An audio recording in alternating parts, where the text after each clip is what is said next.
सफेद शेर की मौत का बदला। एक सौतेले भाई ने ली अपने भाई की जान। एक जंगल का राजा सफेद शेर था। सफेद शेर सच्चा ईमानदार शेर था और जंगल के जानवरों की रक्षा करने वाला शेर था। जब जानवरों पर कोई भी मुसीबत आती तब सफेद शेर अपनी बहादुरी से उस मुसीबत से छुटकारा पा लेता था। लेकिन ये बात सफेद शेर के सौतेले भाई गब्बर शेर को बिल्कुल पसंद नहीं थी और ना ही वह अपने सौतेले भाई को पसंद करता था और वह इस जंगल का राजा बनना चाहता था। लेकिन सफेद शेर की अच्छाई को देखकर जंगल के सभी जानवर सफेद शेर को ही राजा स्वीकार करते हैं। फिर एक दिन गब्बर एक गर्भवती हिरण का शिकार करने की कोशिश करता है, लेकिन वहां पर सफेद शेर आ जाता है। तब वह गब्बर से कहता है, गब्बर शेर, तुम अपनी हरकतों से बाज नहीं आओगे। क्या तुम्हें पता नहीं इस जंगल का नियम क्या है? हम गर्भवती जानवरों और बच्चों का शिकार नहीं करते हैं, लेकिन तुमने ये नियम तोड़ा है। इसकी सजा तुम्हें जरूर मिलेगी। सफेद शेर, ये नियम हमने ही तो बनाए हैं और हम ही इस नियम को तोड़ रहे हैं, तो इससे क्या फर्क पड़ता है? तब सफेद शेर को ये बात बिल्कुल भी अच्छी नहीं लगी और उसने गब्बर शेर पर हमला कर दिया। फिर दोनों में लड़ाई शुरू हो जाती है, लेकिन गब्बर शेर सफेद शेर का मुकाबला नहीं कर पाया और गब्बर शेर वहां से भाग गया और भागता हुआ अपने दोस्त भालू की गुफा पर पहुंचा। भालू गब्बर शेर को यूं घबराया हुआ देखकर बोलता है, अरे गब्बर मेरे दोस्त, ये तुम्हें क्या हुआ है और तुम इतने क्यों घबरा रहे हो? अरे भालू दोस्त, क्या बताऊं, आज सफेद शेर के साथ लड़ाई कर ली, लेकिन वो तो आज मुझे जान से ही मार डालता। अगर मैं वहां से भाग नहीं जाता तो आज मैं मारा ही जाता। लेकिन मेरे दोस्त, मुझे किसी भी तरह करके उस सफेद शेर को मारना है और इस जंगल का राजा बनना है। हा हा हा, बस इतनी सी बात? तो तुम्हारा ये भालू दोस्त कब काम आएगा? समझो तुम्हारा काम हो गया। वो कैसे? क्या तुम्हारे पास कोई प्लान है? हाँ, मेरे पास एक प्लान है। सफेद शेर मुझ पर बहुत विश्वास करता है। मैं उसे बहला फुसलाकर यहाँ पर ले आऊंगा, तब तुम उसका काम तमाम कर देना। लेकिन इसके लिए मुझे इस जंगल का वजीर बनना है। ठीक है भालू, ये प्लान सही रहेगा। तुम जाओ, जल्दी से उसे यहाँ पर बहला फुसलाकर लेकर आओ। तब भालू राजा सफेद शेर के पास आया और बोला, महाराज की जय हो। महाराज, आज मैंने अपनी गुफा पर एक छोटी सी पार्टी रखी है और उसमें आपकी दावत है। आप आओगे तो हमारे घर की शान बढ़ जाएगी। अरे भालू, तुम ये कैसी बात कर रहे हो? भला तुम मुझे बुलाओ और मैं ना आऊं? जाओ, तुम दावत की तैयारी करो, मैं आता हूं। तब भालू अपनी गुफा पर लाजवाब पकवान रखता है और गब्बर भी यहाँ मौजूद था। तब वहां पर सफेद शेर भी आ जाता है और वहां गब्बर को देखकर भालू को कहता है, अरे भालू, तुमने इस गद्दार को भी यहाँ बुलाया है? अगर ये मुझे पता होता कि ये गब्बर यहाँ पर आएगा तो मैं बिल्कुल भी नहीं आता। माफ करना महाराज, मेरा मकसद आपको ठेस पहुंचाने का बिल्कुल नहीं था। मैं तो ये चाहता हूँ कि तुम दोनों भाई फिर से एक हो जाओ, इसलिए मैंने ये दावत रखी है। चलो महाराज, अब गीला शिकवा छोड़कर खाना शुरू करते हैं। तब तीनों अपना अपना खाना खाने लगते हैं, लेकिन प्लान के मुताबिक गब्बर शेर ने सफेद शेर के खाने में बेहोशी की दवा मिला दी थी और जिसे खाकर सफेद शेर बेहोश हो जाता है। और अब सफेद शेर के बेहोश होने के बाद गब्बर शेर उसे जान से मार डालता है और अब गब्बर शेर और भालू दोनों मिलकर जंगल पर राज करने लगते हैं और अब ये दोनों खुलकर जानवरों का शिकार करने लगते हैं। इन दोनों ने जंगल पर इतना कहर मचा दिया था कि जंगल के सभी जानवर डर की वजह से एक कोने में जाकर छिप जाते हैं। तब उनमें से एक गाय बोली, हे भगवान, ये हमारे जंगल में कैसी मुसीबत आ गई है। अगर आज हमारे महाराज सफेद शेर जिंदा होते तो उन दुष्ट पापियों का सर्वनाश कर देते। हाँ गाय, तुम बिल्कुल सही कह रही हो, लेकिन अब हमारे महाराज तो नहीं रहे, इसलिए हमें कुछ करना होगा। हम उनसे मुकाबला करेंगे, लेकिन वो भी होशियारी से। हाँ हाँ गोरिल्ला भाई, तुम सही कह रहे हो और सबसे पहले हमें उस चालाक भालू को ठिकाने लगाना होगा और फिर उसके बाद गब्बर शेर को।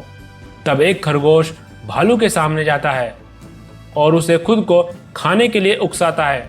तब भालू खरगोश का पीछा करता है, लेकिन खरगोश तेजी से दौड़कर सभी जानवरों के पास आ जाता है और भालू भी उसका पीछा करते हुए यहाँ पर आ जाता है। तब सभी जानवरों ने मिलकर इस भालू को खूब मारा और मार मार कर उसकी जान निकाल दी और भालू यहीं पर मर जाता है। तब गोरिल्ला बोला, सुनो सभी, मेरे पास एक आइडिया है उस गब्बर शेर को मारने का। हम सब इस भालू की खाल निकाल लेंगे और भैंस, तुम इस भालू की खाल पहन लेना और एक मांस के टुकड़े में जहर मिला देंगे। तुम भालू की खाल पहनकर उस मांस के टुकड़े को लेकर गब्बर शेर के पास जाना और उसे खिला देना। तब भैंस भालू की खाल पहनकर और मांस का टुकड़ा लेकर गब्बर शेर के पास जाती है और कहती है, महाराज गब्बर शेर, आज मैं तुम्हारे लिए ताजा मांस लाया हूँ, क्यों ना तुम इसे खाकर अपनी भूख मिटा लो। अरे वाह मेरे दोस्त, सच में तुम मेरे पक्के और सच्चे दोस्त हो। मैं अभी इसे खाता हूँ। तब गब्बर वे मांस का टुकड़ा खा लेता है। उसे खाने के बाद गब्बर थोड़ी ही देर में निढाल होकर नीचे गिर जाता है, जिससे उसकी मौत हो जाती है। तब सभी जानवर अपने राजा सफेद शेर की मौत का बदला लेकर बहुत खुश होते हैं और अब सभी जानवर इस जंगल में अपना जीवन हंसी खुशी से जीते हैं। तो देखा दोस्तों, दुश्मन कितना भी चालाक क्यों ना हो, आखिर में उसका अंत जरूर होता है। तो कहानी पसंद आए इस वीडियो को लाइक करें और ऐसी अमेजिंग कहानियों के लिए हमारे चैनल को सब्सक्राइब करें। Thank you. लालची बाघ का अंत, बगीरा शेर की जादुई मनी। एक हरे भरे जंगल में जादुई शक्ति वाला बगीरा शेर रहा करता था। उसके पास तीनों शक्तियां थी, जैसे आग की शक्ति, पानी की शक्ति और वायु की शक्ति। बगीरा शेर इन शक्तियों का कभी गलत इस्तेमाल नहीं किया करता था और बगीरा ने ये शक्तियां इस जादुई मनी से हासिल की है। जब तक ये मनी इसके पास है तब तक ये शक्तियां बगीरा शेर में ही रहेगी। इसलिए बगीरा ने इस मनी को एक गुफा में छुपा कर रखता है और उस गुफा की रखवाली के लिए बहुत सारे रंगीन शेरों को तैनात कर रखा है। एक बार एक भालू अपने जख्मी बच्चे को लेकर बगीरा शेर के पास आता है और बगीरा महाराज से कहता है, बगीरा महाराज, मेरा एक बच्चा झाड़ी में फंसकर जख्मी हो गया है। आपके पास तो जादुई शक्तियां हैं, क्या आप मेरे बच्चों को ठीक कर सकते हो? हाँ हाँ भालू, भला इन शक्तियों का इस्तेमाल इससे बेहतर और कहाँ हो सकता है। मैं खुश नसीब हूँ कि मुझे दूसरों की मदद करने का मौका तो मिला। तब बगीरा अपनी शक्तियों से उस भालू के बच्चे के जख्म बिल्कुल ठीक कर देता है और ये सब दूर खड़ा एक बाघ देख लेता है। अरे ये क्या, इस शेर में तो बहुत सारी शक्तियां हैं। इसकी शक्तियां तो बेमिसाल है। मुझे इसकी शक्तियों को कैसे भी करके हासिल करनी होगी। एक बार रात को बगीरा शेर उस गुफा में जाता है जहां पर वह मनी छुपा कर रखी है। दरअसल बगीरा रोजाना रात को उस गुफा में जाता है और वहां पर पूरी रात बिताता है, लेकिन इस बार ये सब बाघ ने देख लिया था और सोचता है, अरे ये गुफा तो बहुत अजीब सी लग रही है। ये बगीरा इस गुफा में रोजाना क्या करने जाता है और इस गुफा की पहरेदारी ये रंगीन शेर कर रहे हैं। जरूर इस गुफा में कुछ तो राज छिपा है।